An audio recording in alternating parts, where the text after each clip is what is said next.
ॐ अज्ञानतिमिरान्धस्य ज्ञानाञ्जनशलाकया चक्षुर्मृतं येन तस्मै श्रीगुरवे नमः। श्रीचैतन्यमनोभीष्टं स्थापितं येन भूतले स्वयं रूप कदा मह्यं ददाति स्वपदान्तिकं। वन्देऽहं श्रीगुरो श्रीयुतपदकमलं श्रीगुरून् वैष्णवांश्च श्रीरूपं साग्रजातं सहगणरघुनाथान्वितं तं सजीवं साद्वैतं सावधूतं परिजनसहितं कृष्णचैतन्यदेवं श्रीराधाकृष्णपादान् सगणललिता श्रीविशाखान्वितांश्च। हे कृष्ण करुणा सिन्धु दीनबन्धु जगत्पते गोपेश गोपिकान्त राधाकान्त नमस्तुते। तप्त कांचन गौरांगी राधे वृंदावनेश्वरी वृषभानुसुते देवी प्रणमामि हरिप्रिये। वाञ्छाकल्पतरुभ्यश्च कृपा सिन्धुभ्येव च पतितानां पावनेभ्यो वैष्णवेभ्यो नमो नमः। जय श्री कृष्ण चैतन्य प्रभु नित्यानंद श्री अद्वैत गदाधर श्रीवासादि गौरभक्तवृंद। हरे कृष्णा कृष्णा कृष्णा हरे हरे, हरे राम राम राम हरे हरे। नमो ओं विष्णुपादाय कृष्णपृष्ठाय भूतले श्रीमते भक्तिवेदांत स्वामिनिति नामिने। नमस्ते सारस्वते देवे गौरवाणी प्रचारिणे निर्विशेष शून्यवादी पाश्चात्य देशतारिणे।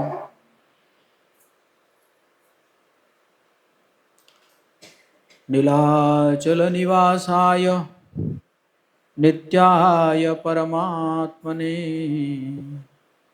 बलभद्र सुभद्राभ्यां जगन्नाथाय ते नमः।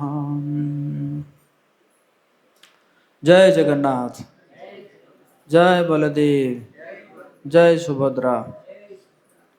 तो आप सभी जगन्नाथ प्रेमियों का बहुत बहुत हार्दिक स्वागत है।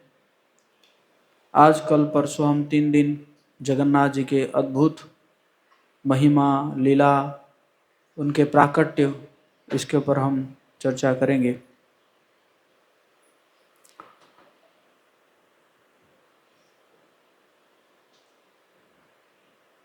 तो जैसे सृष्टि में ब्रह्मा जी को भगवान विष्णु के गर्भ दक्षाई विष्णु के नाभि से ब्रह्मा जी प्रकट होते हैं कमल के ऊपर, और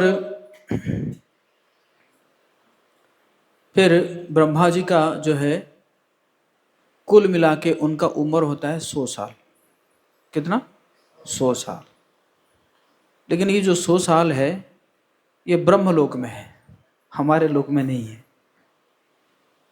हमारे लोक में उनका 100 साल जो है वो कई 340 बिलियन 40 ट्रिलियन ईयर्स हो जाता है। और ब्रह्मा जी का जो एक दिन को एक कल्प कहा जाता है। तो ब्रह्मा जी का जैसे एक दिन का एक कल्प है, और एक दिन के बाद दिन के रात को समय में वो सोएंगे। तो जब ब्रह्मा जी सोते हैं तो ये पूरे ब्रह्मांड जो है, पूरा ब्रह्मांड क्या होता है कि जल से भर जाता है,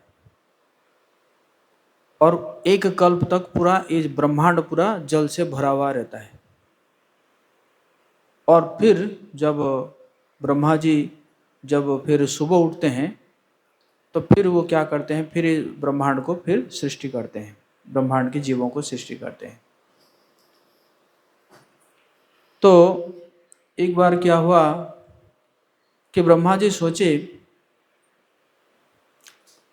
कि मैं तो जीवों को सृष्टि कर रहा हूं, लेकिन क्या फायदा हो रहा है। जीव तो वही है, जन्म मृत्यु जरा व्याधि के चक्कर में फंसा हुआ रहता है, और उसके बाद जो है उसको कष्ट मिलता है, तीन ताप मिलता है, आधी भौतिक क्लेश, आधी दैविक क्लेश, आध्यात्मिक क्लेश, ये सब क्लेश मिलता रहता है। तो क्या फायदा ये सब करके? खुद बड़े फ्रस्ट्रेटेड महसूस किए ब्रह्मा जी। सृष्टि तो मैं कर रहा हूँ, लेकिन जीवों को तो कोई आनंद तो मिल नहीं रहा है, हैं? हमारे गोविंदास कहते हैं, चप्पल सुखल अब लागी रे। थोड़ा सा सुख मिलता है, लेकिन थोड़ा सा सुख के लिए बहुत मेहनत करना पड़ता है कि नहीं? और उसके पीछे और भी कष्ट और ज्यादा है कि नहीं? तो इस कारण फिर ब्रह्मा जी जो है वो जाते हैं, हाँ, भगवान जी के पास जाते हैं। जाके उनको वहाँ पे कहते हैं कि कुछ ऐसा तो कुछ उपाय कीजिए ताकि जीव को जो है वो मुक्ति मिल जाए, ये कष्टों से मुक्ति मिल जाए। तो भगवान बहुत प्रसन्न होते हैं और भगवान प्रसन्न होकर ब्रह्मा जी को कहते हैं, आप नीलाचल क्षेत्र में जाइए। ऐसे जगह बताते हैं कि इस एरिया में, वहाँ पे नील समुंदर है, नील समुंदर के पास एक है ना, एक स्थान है जिसका नाम नीलाचल है, और वहाँ पे नील पर्वत है। बोले आप, अगर आपको ऐसा मन है तो पहले आप जाके वहाँ पे तपस्या कीजिए, है ना, मुझे प्रसन्न करने के लिए तपस्या कीजिए। तो जब आप तपस्या करेंगे तब मैं दर्शन दूंगा, और दर्शन दूंगा तो सभी का मुक्ति होगा। तो ब्रह्मा जी बहुत प्रसन्न हुए और आके जगन्नाथपुरी, उस समय तो जगन्नाथपुरी नहीं था, मतलब उस जगह में आए, और आके एक पर्वत अभी भी वहाँ पे है जिसका नाम है ब्रह्मगिरी। जगन्नाथपुरी में एक पर्वत का नाम है ब्रह्मगिरी। ब्रह्मगिरी का मतलब है ब्रह्मा जहाँ गिरे गिरे थे, इसलिए उसका नाम है ब्रह्मगिरी। तो उस पर्वत के ऊपर ब्रह्मा जी जो है तपस्या किए। तो सब लोगों को पता चला कि ब्रह्मा जी जो है तपस्या कर रहे हैं, ऐसा भगवान जी का दर्शन मिलेगा जिसके दर्शन से जो है सभी जीवों का मुक्ति हो जाएगा, मुक्ति मिल जाएगा सभी जीवों को। तो सभी तो प्रसन्न है, लेकिन एक व्यक्ति बड़े दुखी हो रहे हैं। कौन है? यमराज। यमराज बड़े दुखी है। आप जानते हो कि विष्णुपाद में भी ऐसे ही, मतलब यहाँ पे भी ऐसे ही हुआ था, है ना। जब गयासुर जो है, गयासुर जब वो चाहते थे कि पूरे सारे संसार का जीवों को नरक जाना ना पड़े, तो इसलिए यमराज भी बड़े विचलित हो गए थे, और जाके जो है फिर ब्रह्मा जी को कह के फिर जो भी हुआ था, गयासुर को नीचे के लोक में भेज दिया गया। तो यमराज जी बहुत विचलित हुए, और वो भी जाके भगवान लक्ष्मी नारायण के पास पहुँचे। जाके कहे, क्योंकि मैं सुना हूँ कि आप जो है आप, हाँ, सबसे पहले तो पहुँचे और पहुँच के बहुत स्तुति करने लगे, भगवान जी का बहुत स्तुति करने लगे, स्तव पाठ किए। तो लक्ष्मी नारायण बहुत प्रसन्न हुए, बोले बस हम आपकी स्तुति में बहुत प्रसन्न है, स्तुति से। तो आप बताइए कि आप क्या चाहते हैं, कोई वर मांगिए। तो यमराज ने कहा कि लेकिन आपको वचन देना होगा। नहीं नहीं, आप बेफिक्र रहिए, हम पालन करेंगे। बोले मैं सुना हूँ कि आप जो है वो जो जहाँ पे ब्रह्मा जी तपस्या कर रहे हैं उस जगह में जाके आप दर्शन देंगे, और दर्शन देंगे तो फिर जीव जो है मुक्ति हो जाएगा, वो तो ये फिर मेरे पास नहीं आएगा। मेरी जो सेवा दी गई है कि भाई मैं जो है क्या करूँगा, जीवों को उद्धार कर, मतलब जीवों को सुधारूंगा कष्ट देकर, तो वो फिर मेरे पास तो आएंगे ही नहीं। तो फिर मेरे पास जब नहीं आएंगे तो मेरी फिर सेवा क्या रहेगी। तो लक्ष्मी जी ने कहा कि देखो वत्स, आपको ये कहा गया है कि आप जो है जीवों को सुधारोगे, लेकिन ये जो नीलाचल है, ये हमारे हमारे घर है। हम वहाँ पे निवास करते हैं, और जिस जगह में निवास करते हैं उस जगह तो आपके अधिकार क्षेत्र में नहीं रहेगा ना। आपका अधिकार क्षेत्र बाकी जगह में है, लेकिन हमारे घर में थोड़ी हम बोल रखे हैं कि हमारे घर में भी तुम जीवों को जो है लेकर जाओगे नरक में। तो फिर बोले कि ठीक है, जब तुमने प्रार्थना किया है तो ब्रह्मा जी का तो 100 साल है, हम ब्रह्मा जी का भी बात रखेंगे और आपका भी बात रखेंगे। तो ब्रह्मा जी के जो 100 साल है, 100 साल में 50 साल तक हम जो है नील माधव के रूप में रहेंगे, नील पर्वत के ऊपर नील माधव के रूप में रहेंगे। लेकिन उस समय हमें ज़्यादा लोग दर्शन नहीं कर पाएंगे, जस्ट हमारे जो सेवक है वो दर्शन करेंगे। लेकिन जैसे ही 50 साल के बाद ब्रह्मा जी का 51 साल शुरू होगा, उस समय हम जो है दारू ब्रह्म के रूप में दर्शन देंगे। दारू ब्रह्म मतलब जो लकड़ी है, लकड़ी के जो विग्रह के रूप में हम दर्शन देंगे। तो इसी प्रकार जो है उनको यमराज जी को कहा गया।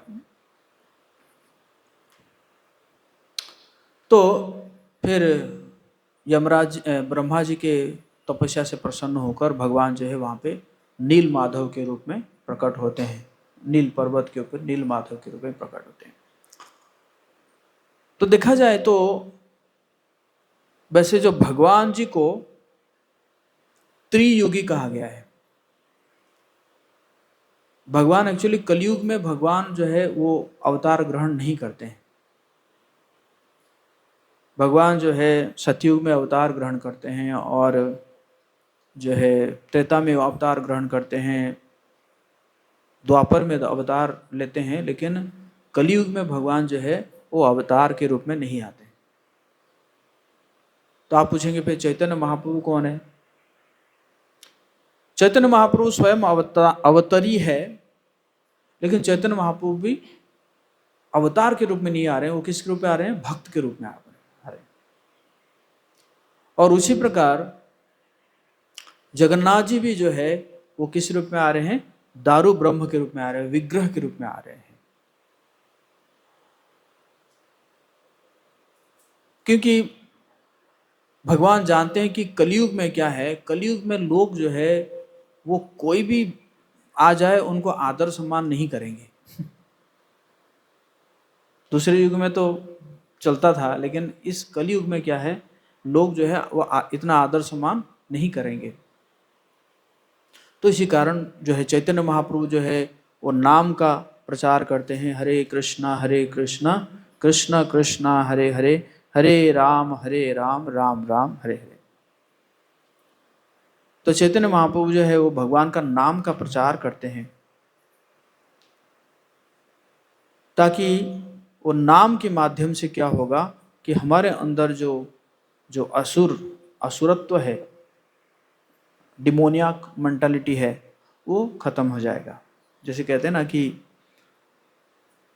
कलयुग में क्या होता था, कलयुग में जो असुर और मनुष्य ये अलग अलग लोक में रहते थे।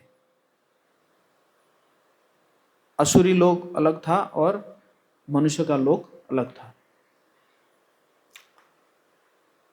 त्रेता युग में क्या हुआ कि त्रेता युग में असुर और मनुष्य ये दोनों एक ही लोक में, एक एक देश में रहने लगे। जैसे अयोध्या में राम थे तो लंका में रावण था। द्वापर में क्या हुआ कि असुर और मनुष्य एक परिवार में रहने लगे। दुर्योधन और अर्जुन एक ही परिवार में। लेकिन कलयुग में क्या है कि असुर और मनुष्य एक ही शरीर में रहते हैं, है ना। तो भगवान अगर अवतार लेकर आएंगे, जैसे परित्राणाय साधुनाम विनाशाय च दुष्कृताम, अगर विनाश करने के लिए आएंगे तो सबको विनाश कर देंगे, है कि नहीं। तो भगवान जो है तो इसीलिए भगवान का नाम लेकर आते हैं। तो लेकिन जगन्नाथ जी जो है वो और कृपालु है। वो कहते हैं कि भाई ठीक है, नाम तो आ गया, लेकिन कोई अगर नाम भी नहीं करेगा तो क्या कर सकते हैं, है कि नहीं? कोई नाम भी नहीं करेगा या नाम में उसको रुचि नहीं आएगा ना, माला पकड़ते ही उसको नींद आ गई, मूर्छित हो रहा है कि नहीं? माला हाथ से खिसक जा रहा है कि नहीं? तो जगन्नाथ जी और कृपा किए, किसके रूप में आकर? महाप्रसाद के रूप में आके। बोले महाप्रसाद की। तो जगन्नाथ जी जो है, जगन्नाथपुरी जो है, वो महाप्रसाद के लिए फेमस है, प्रसिद्ध है। तो ये महाप्रसाद कैसे आया? एक बार नारद मुनि को इच्छा हुआ कि मैं थोड़ा भगवान नारायण का जो महाप्रसाद है, उच्चिष्ट है, उसको है ना थोड़ा सा मुझे मिलता। वो जानते थे कि महाप्रसाद सिर्फ जो है कौन ले रहे हैं? लक्ष्मी जी ले रही है। तो जो नारद मुनि जाते हैं और जाके जो है कुछ दिन जो है लक्ष्मी जी की बड़ी सेवा करते हैं। लक्ष्मी जी की सेवा मतलब कुकिंग में कुछ हेल्प करते होंगे, बर्तन वर्तन धो देते होंगे, है कि नहीं? सब्जी वगैरह कटिंग कर देते होंगे। तो जब सेवा किए तो लक्ष्मी जी एक बार बोली कि वत्स, मैं तुम्हारी सेवा बहुत प्रसन्न हूँ, आप कुछ मांगिए, कुछ वरदान मांगिए। तो नारद मुनि कहते हैं कि लेकिन उसके लिए आपको जो है ना, आपको वचन देना होगा कि आप उसको पालन करेंगे। लक्ष्मी कहती है आप चिंता मत करो वत्स, मैं जरूर पालन करूंगी। तो नारद मुनि कहते हैं कि मुझे, जैसे आप नारायण जी का उच्चिष्ट लेते हैं, तो मुझे भी थोड़ा सा उससे वो उच्चिष्ट थोड़ा मुझे भी मिल जाए। तो लक्ष्मी जी को तो है ना बड़े विचलित हो जाते हैं, क्योंकि जो उच्चिष्ट देने के लिए उनको भगवान जी को पूछना पड़ेगा, नारायण भगवान जी को पूछना पड़ेगा। और नारायण जी जो है उन्होंने पहले बोल दिए थे कि मेरा उच्चिष्ट तुम्हारे बिना और किसी को नहीं मिलना चाहिए। तो बड़ी चिंता में पड़ गए। तो लक्ष्मी जी कहती है कि ठीक है नारद जी, आप थोड़ा सा मुझे समय दीजिए। तो क्या हुआ कि लक्ष्मी जी सेवा करती थी, लेकिन थोड़ा सा है ना, मतलब पता चलता था बहुत चिंताग्रस्त है, कुछ चिंतित है।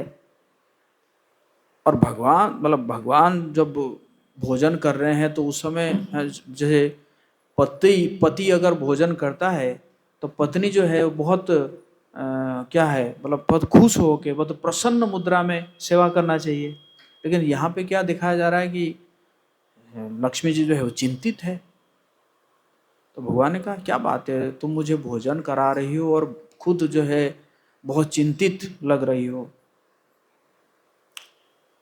तो लक्ष्मी ने कहा क्या कहूँ, मैं थोड़ा बोलने के लिए आपको डर रही हूँ।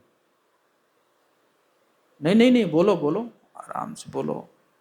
नहीं ऐसे मैंने ना जो है नारद को वचन दे दी हूँ, और नारद जी चाहते हैं कि आपका उच्चिष्ट लेने के लिए। तो भगवान थोड़ा मुस्कुराने लगे, बोले कि ठीक है, मुझे बिना पूछे कभी जो है आप उसको थोड़ा उचित खिला सकते हैं। तो फिर क्या हुआ कि एक दो दिन के बाद जब नारद जी फिर आते हैं तो लक्ष्मी जी जो है वो प्रसाद पा रही होती है। तो उसी समय नारद जी आते हैं, तो लक्ष्मी जी क्या करती है कि थोड़ा सा उच्चिष्ट नारद मुनि को देते हैं। और नारद मुनि जैसे ही वो उच्चिष्ट को पाते हैं तो उनके अंदर जो है अष्ट सात्विक विकार प्रकट होता है, नाचते हैं गाते हैं, नारद मुनि बजाए वीणा, राधिका रमण नामे। तो बहुत सुंदर एकदम वीणा वादन करके उनका जो इंस्ट्रूमेंट था करके नाच रहे हैं, एकदम दिव्य भाव से नाच रहे हैं, नाच नाच के एकदम जा रहे हैं, लोक में जा रहे हैं। तो जाते जाते जो है कैलाश के ऊपर जा रहे हैं। शिव जी ने देखा क्या हो गया आज। शिव जी ऊपर से देखे क्या हो गया, आज तो ये अद्भुत झंकार निकल रहा है वीणा से, हैं? ऐसा तो मैंने कभी देखा ही नहीं था, और आज भी एकदम अद्भुत नृत्य कर रहे हैं तो नारद जी।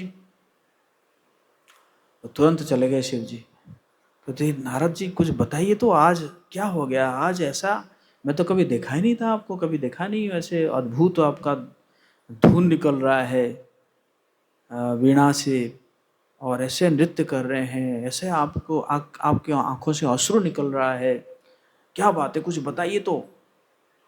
तो नारद जी, वैसे तो लक्ष्मी जी बोली थी कि नारद किसी को मत बताना। तो नारद जी है कि नहीं, वो तो किसी चीज को रख नहीं पाते हैं। तो नारद जी ने कहा कि मैं बोल तो दूंगा लेकिन आप किसी को मत बताना। बोले कि आज जो है मुझे भगवान नारायण का महाप्रसाद प्राप्त हुआ है। तो शिव जी ने कहा मेरा मेरा भाग। तो नारद जी सोचने लगे। तो शिव जी कहने लगे तुम बड़ी स्वार्थी हो, तुम मेरे भाई हो, है ना। नारद और शिव जी दोनों भाई है ना, वो भी नारद भी ब्रह्मा जी के पुत्र है, शिव जी भी ब्रह्मा जी के पुत्र है। तुम मेरे भाई हो, कैसे भाई हो तुम, हैं, जो कि तुम जो है, हैं, ये तुम जो है मेरे लिए प्रसाद नहीं लेकर आए, खुद ही खा गए, हैं।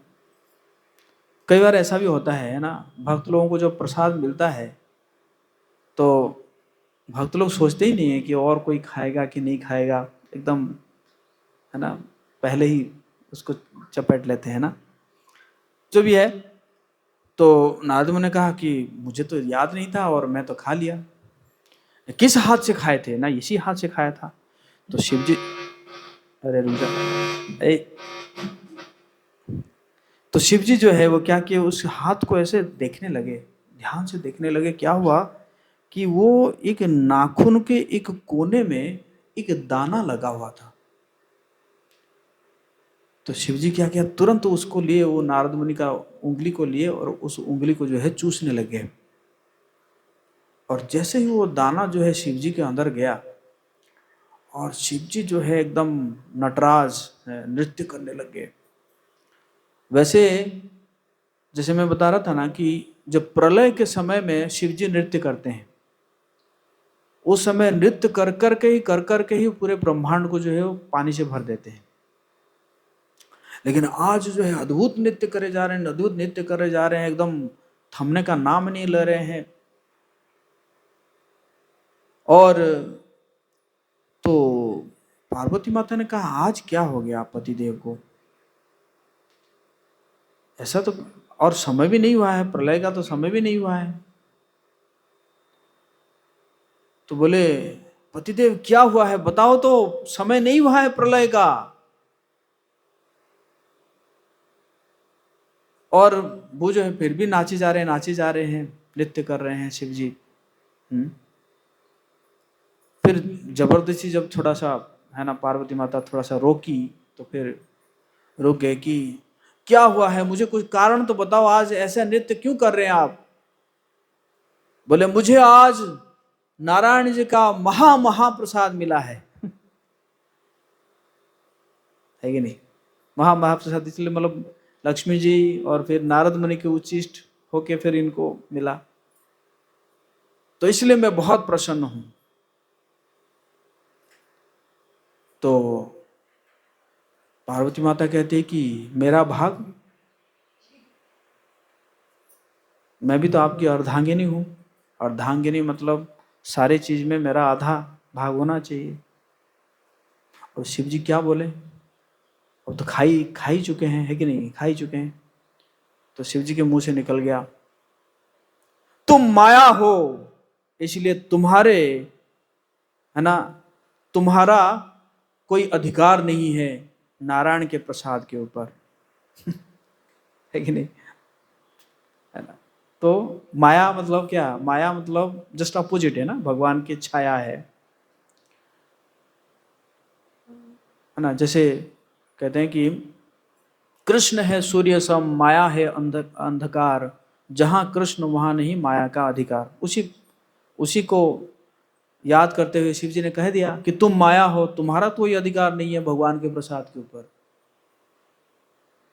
पार्वती माता, ऐसा कैसा, भगवान जी के प्रसाद को मेरा अधिकार नहीं है। तो पार्वती माता गई तपस्या करने के लिए। अरे ऐसा कैसे होगा कि मेरा अधिकार नहीं रहेगा भगवान के प्रसाद के ऊपर। और कहने का मतलब है, माया देवी अगर कोई सेवा भी कर रही है, वो तो भगवान की इच्छा से ही कर रही है ना, भगवान की इच्छा से ही माया देवी सेवा कर रही है, जीवों को माया में डालती है कि नहीं।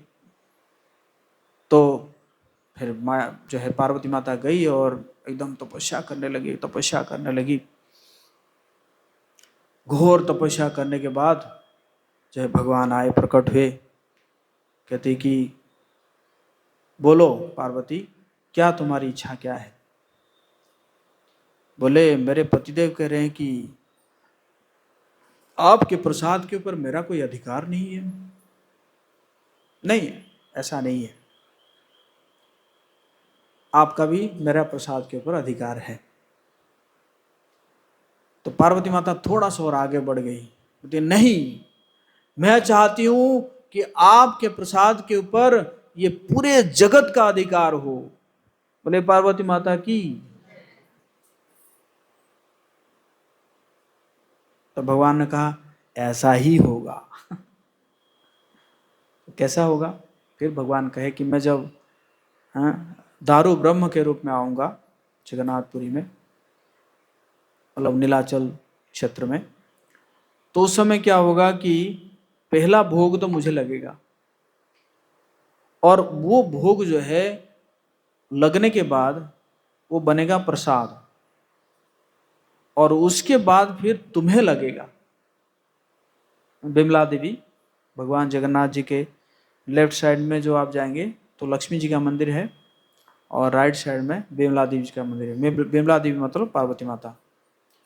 तो फिर वो जो है तुम्हें भोग लगेगा, मतलब तुम्हें प्रसाद के रूप में लगेगा, और उसके बाद वो बन जाएगा महाप्रसाद। पहले था प्रसाद, फिर बिमला देवी को लगेगा तो क्या हो जाएगा, महाप्रसाद।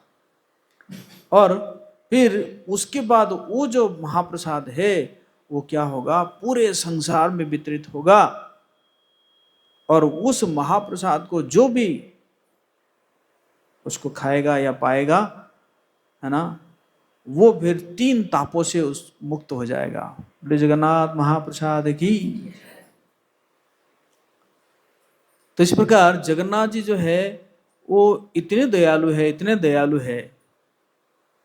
बोले कुछ नहीं तो भाई सिर्फ प्रसाद ही पाते रहो तुम है कि नहीं, सिर्फ प्रसाद भी पाओगे तो भी तुम्हारा उद्धार एक दिन हो ही जाएगा, है ना। तो इसी प्रकार जो है जगन्नाथ जी बड़े कृपालु है। तो क्या हुआ कि नील माधव के रूप में तो भगवान वहां पे प्रकट हुए थे, और उनको वहां पे एक शबर जाति का एक व्यक्ति थे, वो पूजा कर रहे थे, जिनका नाम था विश्वावसु। वो उनकी सेवा कर रहे थे, और उसी समय अवंती राज्य जो है, अवंती मतलब जो है आपको उज्जैन, उज्जैन के पास जो अवंती है, उस अवंती में एक राजा थे जिनका नाम था इंद्रद्युम्न। क्या नाम था?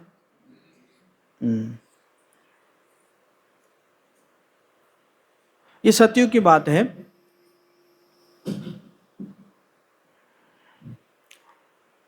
मालवा नामक राज्य में राजा इंद्रद्युम्न शासन करते थे। उनकी राजधानी अवंती थी। राज्य का नाम क्या था? मालवा। और उसका राजधानी जो है अवंती, अवंती मतलब उज्जैन है। और ब्रह्मा से उत्पन्न उस परिवार में वो 25वें शासक थे। कितना? 25th जनरेशन है। जैसे ब्रह्मा जी के पुत्र हुए स्वयंभू मनु, हाँ? और स्वयंभू मनु के जो है पुत्र हुए उत्तानपाद, फिर ध्रुव महाराज, इसी प्रकार होते हुए ये जो है 25th जनरेशन है ना। तो एक दिन जो है उन्होंने पूजा अर्चना के बाद उन्होंने अपने पुरोहित से पूछा कि कैसे कोई एक स्थान बताओ जहां पे भगवान स्वयं विराजमान है और मैं उनको जाके दर्शन कर सकूं। तो पुरोहित जो है, जो राज पुरोहित थे, वो भी और भी कई पुरोहित को बुलाए। बुला के जब पूछा गया तो उसमें से एक पुरोहित ने कहा कि देखिए, भगवान के असीम कृपा से मैंने इस लोक पर उपस्थित सभी तीर्थों का दर्शन किया है। मैं आपको वो स्थान बता सकता हूं जहां राजा स्वयं अपने नेत्रों से परब्रह्म परमेश्वर की अतुलनीय सुंदरता के दर्शनों का रसपान कर सकते हैं। भारतवर्ष में वो तीर्थ उद्र देश, उड़ीसा, उस समय क्या नाम था? उद्र देश नामक स्थान में है। इस राज्य में दक्षिण सागर के तट पर एक पुरुषोत्तम क्षेत्र है। ये जो पुरुषोत्तम क्षेत्र को भी जो है शंख क्षेत्र कहा जाता है। जब भगवान गया जी में अपना चरणों को स्थापित किए, उसके बाद भगवान ने सोचे कि मैं तो चरणों को तो स्थापित कर दिया, लेकिन मेरा जो 4 आयुध है, शंख चक्र गदा और पद्म या कमल, तो इसको भी मुझे स्थापित करना है। तो इसीलिए भगवान जो उड़ीसा गए थे और उड़ीसा में उन्होंने जो शंख है उसको स्थापित किए यही जगन्नाथपुरी में, नीलाचल में, पुरुषोत्तम क्षेत्र में। चक्र को स्थापित किए भुवनेश्वर में, और गदा को स्थापित किए कि जाजपुर एक जगह आता है, वो कटक से पहले आता है, वहाँ पे स्थापित किए गदा को। और जो कमल है उसको स्थापित किए कोणार्क में।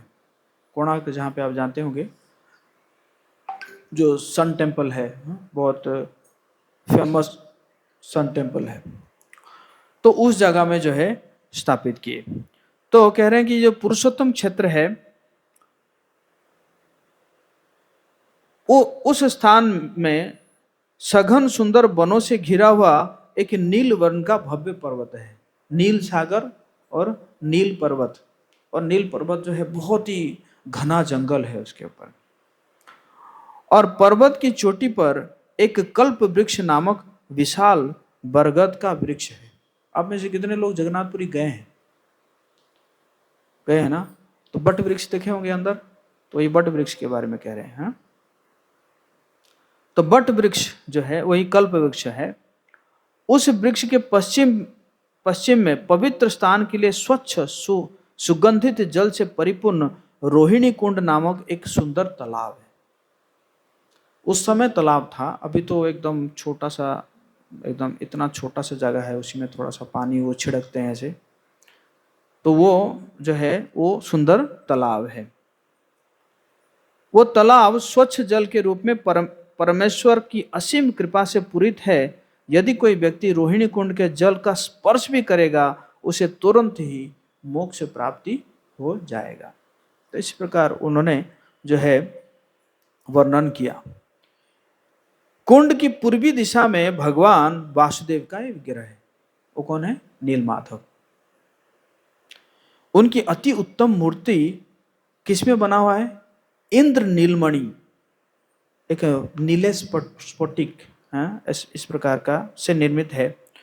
कोई भी मनुष्य जो रोहिणी कुंड में स्नान करके इस विग्रह के दर्शन करेगा उसे निश्चित ही मुक्ति मिल जाएगी। तो इसी प्रकार उन्होंने पूरा बताया कि जो है वो जगह है। तो उसके बाद जो है तो अब इंद्रदम्न को बड़ा मन हो गया कि यही दर्शन करना चाहिए मुझे। तो फिर उन्होंने जो है अपना सबको भेजे देखने के लिए। पहले तो देख के आएंगे ना, देख के आएंगे तो मिलेगा तभी तो जाएंगे। तो उनमें से एक उनके मंत्री थे जिनका नाम था विद्यापति। तो विद्यापति जो है अपना जो भी उनके साथ घोड़े के ऊपर बैठ कर गए, और विद्यापति भी सोच रहे हैं कि मैं भगवान जी का दर्शन करूंगा। और बहुत पुलकित है, उनको कुछ मतलब कुछ थकान कुछ महसूस नहीं हो रहा है। जा रहे चल रहे हैं और जाते जाते जो है वो जाके महानदी में पहुँचे। कटक में, उड़ीसा में महानदी है। तो फिर महानदी को क्रॉस किए, महानदी को क्रॉस करके जाके एक जगह में पहुँचे, और पहुँच के वहाँ पे थोड़ा सा आराम कर रहे हैं, और तो उनको कुछ जो है आवाज़ आया। तो फिर वो जाके देखे कि वो जो है एक शबरपल्ली था। और कुछ जगह में थोड़ा सा अलग वर्णन है, कुछ जगह में ऐसा वर्णन है कि उस शबरपल्ली में वो जाके जो विश्वावसु के घर में रहे, और क्योंकि अतिथि थे और शबर जाति थे, तो शबर जाति के लिए वो अतिथि को कहाँ सत्कार करेंगे। तो भाई नेता है, विश्वावसु जो है नेता है, तो उनके घर में जो है उनको आतिथ्य में रखा गया। और लेकिन वो विद्यापति जो है वो रोज देखते थे कि ये विश्वावसु जो है वो कहीं जा रहे हैं, और जब आते हैं, मतलब जाते वक्त तो वो ऐसे ही जाते हैं, लेकिन जब आते हैं तो उनके शरीर से एकदम सुगंध निकलता है, और बड़े एकदम प्रसन्न मुद्रा में आते हैं, उनके शरीर से कुछ तेज निकलता है। इस प्रकार वो जो है उसको वो मतलब महसूस कर रहे थे। और धीरे धीरे जो उनकी पुत्री है ललिता, उस ललिता के साथ उनके विवाह हो जाता है। और फिर वो कहते हैं कि मैं जो है ऐसा है, मैं जहाँ पे तुम्हारे पिता जा रहे हैं मैं भी वहाँ पे जाना चाहता हूँ। लेकिन विश्वावसु राजी नहीं होते हैं। फिर जो है वो उपवास करने लगते हैं। जब वो उपवास करने लगते हैं तो ललिता भी उपवास करती है। तो फिर विश्वावसु मजबूर हो जाते हैं, और विश्वावसु जो है उनको लेकर जाते हैं वो पहाड़ के ऊपर जो है दर्शन कराने के लिए, नील पर्वत के ऊपर। तो जब जाते हैं तो ऐसा कई जगह में वर्णन है कि ललिता क्या करती है कि कुछ सरसों का दाना जो है उनके हाथ में दे देती है, ताकि वो रास्ता जो है पता चल जाएगा। तो वो जाते जाते क्या करते हैं कि सरसों का दाना जो है वो छिड़क के चले जाते हैं। तो बारिश का मौसम था, ताकि जो है वापस जब आ जाएंगे और उसके बाद जो है वो सरसों का जो है वो जो हो जाएगा, तो फिर वो उसी रास्ते से वो जा पाएंगे। तो ऐसे करके फिर जो है वो जाके पहुंचते हैं, ऊपर पहुंच के वो क्या करते हैं कि उनको विश्वावसु बिठा देते हैं, रोहिणी कुंड के पास बिठा देते हैं। और फिर विश्वावसु जाते हैं वन से कुछ बनमाला लेने के लिए, कुछ फल लेने के लिए, नील माधव जी को मतलब सेवा करने के लिए। तो उस समय ये विद्यापति जब दर्शन करते हैं, वो भगवान जी का जो दर्शन करते हैं, बहुत सुंदर विग्रह का जब दर्शन करते हैं, एकदम वो सब कुछ भूल जाते हैं। वो कहते हैं कि क्या है, मेरा जीवन तो यहीं पे मतलब संपूर्ण हो गया मेरा जीवन। और उसी समय वो देखते हैं कि वो जो रोहिणी कुंड में एक कौवा ऊपर बैठा हुआ था, और वो कौवा जो है वो नींद में झपकी जब लेता है और झपकी लेते लेते वो पेड़ से जो है वो गिर जाता है, उस पानी में गिर जाता है, और जैसे ही पानी में गिर जाता है तो उसका 4 हाथ हो जाता है और तुरंत वो भगवत धाम चला जाता है। विद्यापति कहे वो जब कौवा जा रहा है मैं क्यों भाई इंतजार करूं वो गए, वो भी ऐसे कूदने के लिए गए।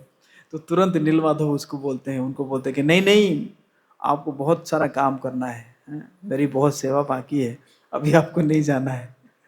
तो फिर वो अपने आप को रोकते हैं, और फिर जो है जब विश्वावसु सब कर लेते हैं, सेवा कर लेते हैं, फिर उसके बाद फिर वापस जो है उनको लेकर आते हैं।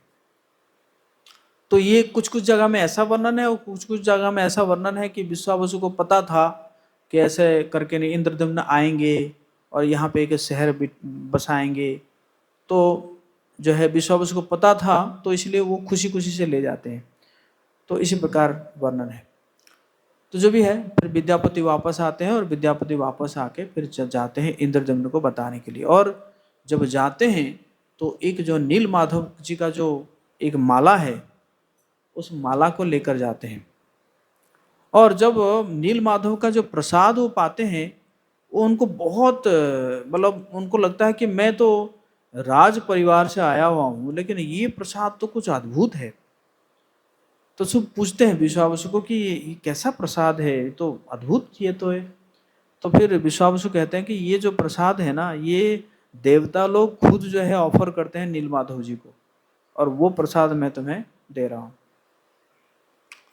तो इसी प्रकार करने के बाद जो है विद्यापति जो है अब वापस जाते हैं, अवंती की ओर जाते हैं, और वो माला लेकर जाते हैं। और जैसे ही वो पहुंचते हैं, अपने राज्य में पहुंचते हैं, तो इंद्रदम्न को पता चल जाता है कि विद्यापति जो है वो खोज के आए हैं, है ना। जैसे हनुमान जी आए थे ना वापस सीता माता का ठाप करके, तो वो बहुत बढ़िया से उनको स्वागत करते हैं, विद्यापति को बहुत सुंदर स्वागत करते हैं। और स्वागत करके जो है फिर जब वो माला पहनाते हैं, वो जो माला था उस माला को जो पहनाते हैं इंद्रदम्न को, नीलमाधव जी का माला, तो इंद्रदम्न जो है वो भाव में आ जाते हैं, उनके अंदर सारे भाव का लक्षण प्रकट होता है। कहते हैं कि मेरा मतलब ये माला ही मुझे लग रहा है कि यही स्वयं भगवान जी का प्रसाद है, और स्वयं भगवान जी का दर्शन कर पा रहा हूँ मैं इस माला के माध्यम से। क्योंकि भक्त जो होते हैं ना, वो भक्त जो है भगवान के प्रसाद को भी भगवान के रूप में देखते हैं। चाहे उनका प्रसाद हो, मतलब महाप्रसाद हो, या उनका माला प्रसाद हो, या जो हम उनको सुगंधित तेल अर्पण करते हैं, सब कुछ को जो है दिव्य भाव से देखते हैं भक्त। तो इसी प्रकार इंद्रदम्न जो है बहुत प्रसन्न होते हैं, और प्रसन्न होने के बाद फिर वो जो है कहते हैं कि आप थोड़ा बताइए कि भगवान जी का जो है रूपों के बारे में थोड़ा सा आप बताइए, उस जगह के बारे में बताइए। तो विद्यापति जो है बहुत सुंदर उस जगह का वर्णन करते हैं, और कैसे कैसा वो जगह है। और फिर वो कहते हैं विग्रह के बारे में, वो कहते हैं ये विग्रह जो है 81 अंगुली ऊंची है। 81 अंगुली ऐसे, है ना, ऐसे अगर करेंगे तो कितना होगा, 81 उंगली। अब पता नहीं कितना कितना होगा। और कह रहे हैं कि भगवान के जो नासिका है, भगवान का नासिका का आकार जो है तिल के पुष्प के समान सुंदर है। तिल का पुष्प आप लोग देखे हैं कभी? नहीं देखे। तो उसी के समान सुंदर है। वे अपने कानों में मकराकृत कुंडल धारण किए हुए रहते हैं। विद्यापति पुनः बोले, भगवान के कंधे विशाल और शक्तिशाली है। उनके 4 भुजाएं हैं जो उनके घुटनों तक लंबी है। जब महापुरुषों का ये लक्षण है कि हाथ जो है ना बहुत लंबा लंबा होता है, घुटनों तक आता है। जैसे चैतन्य महाप्रभु का भी इसी प्रकार था, जो वृंदावन दास ठाकुर कहते हैं अजानुलंबित भुजौ कनकावदातौ संकीर्तनैकपितरौ कमलायताक्षौ विश्वम्भरौ द्विजवरौ युगधर्मपालौ वंदे जगत प्रियकरौ करुणावतारौ। अजानुलंबित भुजौ, अजानुलंबित भुजौ मतलब भुजा जो है वो घुटनों तक। तो इसी प्रकार कह रहे हैं कि जो विग्रह है उनका विग्रह का जो भुजाएं हैं वो घुटनों तक था। और वे अपने गले में कौस्तुभ मणियुक्त हार पहने हुए हैं एवं मुक्ता माला उनकी कमर के नीचे तक लटक रही है। उनकी गहरी नाभि को छोटे छोटे सुंदर बालों से सजाया गया है। उनकी जंघाएं अनस्वर स्तंभों के समान प्रतीत होती है। जो भी मनुष्य उन्हें भक्ति भाव एवं श्रद्धा के साथ प्रणाम करता है सांसारिक बंधनों से वो मुक्त हो जाता है। बोले नील माधव की। और तो लक्ष्मी जी भी है वहां पे, कह रहे हैं कि लक्ष्मी देवी भगवान को निहारते हुए उनके बाईं ओर विराजमान है। भगवान जी का जो शक्ति है वो हमेशा किस साइड रहते हैं? बाईं तरफ रहते हैं। जैसे राधा रानी जो है बाईं तरफ है, उसी प्रकार लक्ष्मी जी सब बाईं तरफ रहते हैं,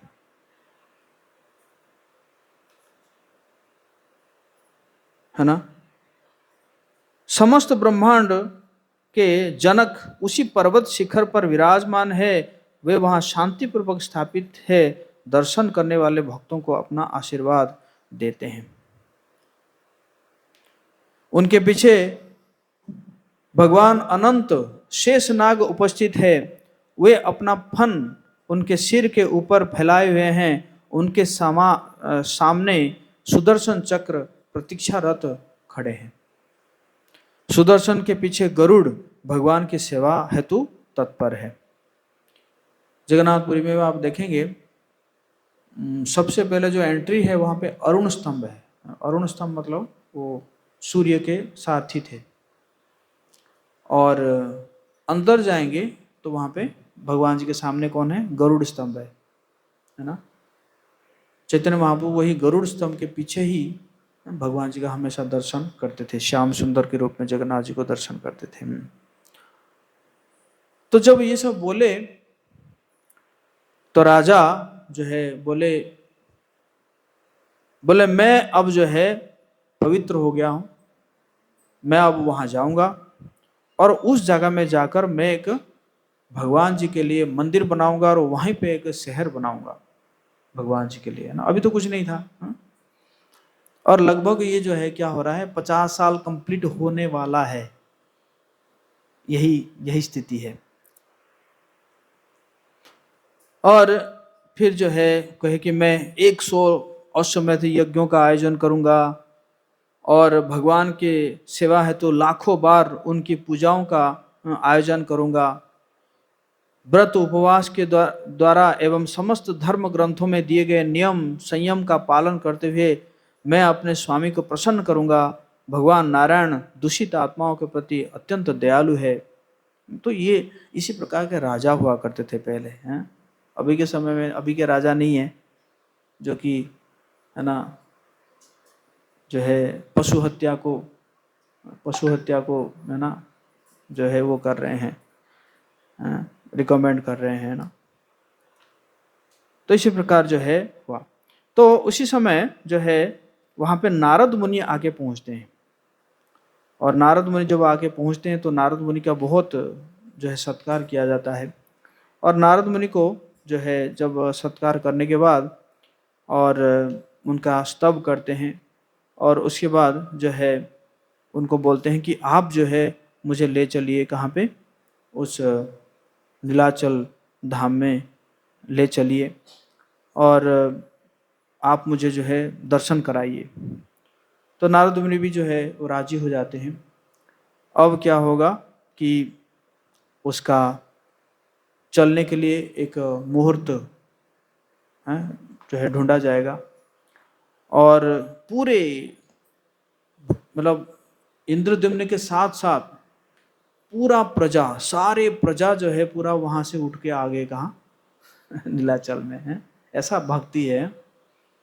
राजा तो खुद तो आगे, और साथ साथ क्या हुआ कि पूरे जो प्रजा है वो सारे प्रजा भी जो है वो आगे यहाँ पे जो है नीलाचल में आ गए। अब हम कल फिर चर्चा करेंगे आगे पहुँचने के बाद क्या हो रहा है। क्या नील माधव जी का जो है इंद्रदम्न दर्शन कर पा रहे हैं कि नहीं कर पा रहे हैं, ये क्लाइमैक्स है है कि नहीं।